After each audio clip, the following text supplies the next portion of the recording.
લખપતિ દીદી બની ગઈ છું અને હજી મારું સપનું એવું છે કે આવનારા સમયમાં હું કરોડપતિ દીદી પણ બનીશ. એવું પણ મેં અત્યારથી જ નિર્ણય કર્યો છે. એનું કારણ એ છે કે જ્યારે 2017થી હું મિશન મંગલમમાં જોડાણી ત્યારથી આજ સુધીમાં ત્યારે મારી બેલેન્સ 0 હતી. આજ હું મહિને લાખ રૂપિયા કમાઉં છું. એનો મને ખૂબ જ ગૌરવ છે. એનું કારણ એ છે કે જ્યારથી હું સખી મંડળમાં જોડાણી ત્યારથી મેં મારા 6 મંડળ ચાલ્યું એટલે મને તરત જ રિવોલ્વિંગ ફંડ મળ્યો.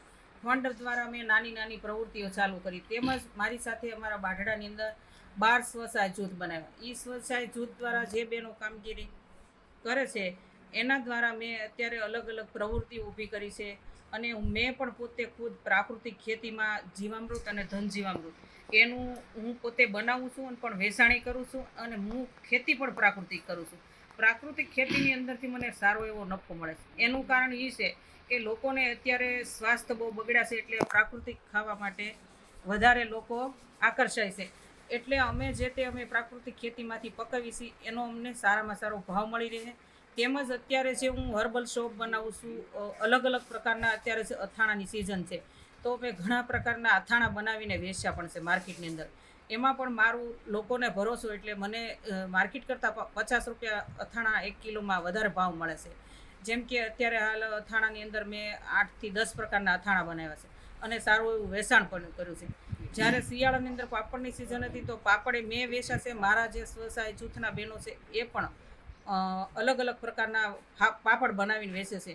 જે અત્યારે આપણા 2023માં મિલેટ વર્ષ જાહેર કર્યું એમાં જે મિલેટ્સમાંથી બનતા પાપડ એટલે કે રાગીના પાપડ છે, મકાઈના પાપડ છે, જુવારના પાપડ, એનો ભાવ લોકલ ભાવ જો આપણે ચોખા ઘઉંનો કરીએ તો 200 થી 250 રૂપિયા, પણ આ મિલેટ્સના પાપડના ભાવ અમને 400 રૂપિયા મળે.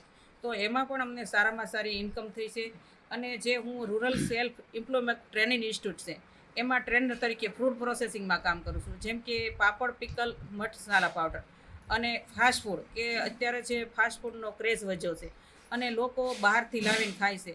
તો અત્યારે હું તો એવું કહું, ઘરે કઈ રીતે બનાવવું બહેનોને શીખવું અને બહેનોને પણ કહું છું કે તમે ફાસ્ટ ફૂડ ઘરે બધું બનીએ કે પીઝાથી માંડીને પાણીપુરીની પૂરી પણ કે પાણીપુરીની પૂરી બહેનોને બનાવતા શીખવાડું છું. તો 500 ગ્રામ રવાની અંદર 250 થી 250 નંગ બને છે.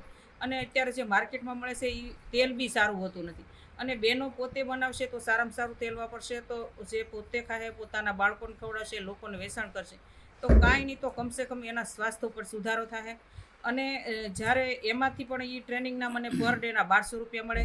તેમજ ઓલ ઓવર ગુજરાતની અંદર મને અત્યારે જે અમારા સ્ટેટ કંટ્રોલર વિકાસ મકવાણા સાહેબ મને એસેસમેન્ટ માટે મોકલે છે કે જે બહેનો ગુજરાતની અંદર ટ્રેનિંગ લે છે એમનું એસેસમેન્ટના મને પર ડેના 4000 રૂપિયા મળે છે. તો એમ કરતાં અત્યારે હું લખપતિ દીદી એમ બની છું કે મને ઘણી બધી ઇન્કમ થતાં અને મારામાં જે નવું કોન્ફિડન્સ આવે છે. અને જે અમારા મગજની અંદર આવતું છે, અમારા બહેનો છે અમારા સાથે સંકળાયેલા છે એમનો પણ હું સપોર્ટ લઈ અને આગળ વધી છું.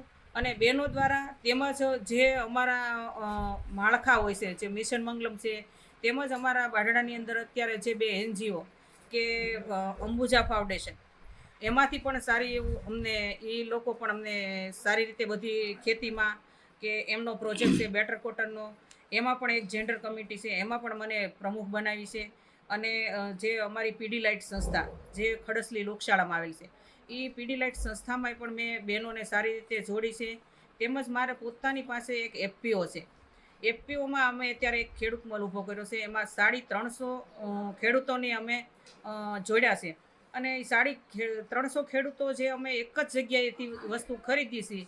અને તેમજ અમે એવો એક નક્કી કર્યું છે કે અમારી જે આસામમાંથી અમારા FPOના ભાઈઓ છે અમને શા મોકલે છે હોલસેલમાં, અમે એ લોકોને અમારી જે પાકતી વસ્તુ પ્રોવાઈડ કરી તો એમાં પણ અમને સારો એવો નફો અને ઇન્કમ પણ થાય છે. તરુણાબેન, એક મહિનામાં અંદાજિત કેટલા રૂપિયાની તમને આવક? એક મહિનામાં હું લાખ રૂપિયા જેવું કમાવું છું. એટલે જ હું લખપતિ દીદી અત્યારે હાલ જાહેર થઈ છું.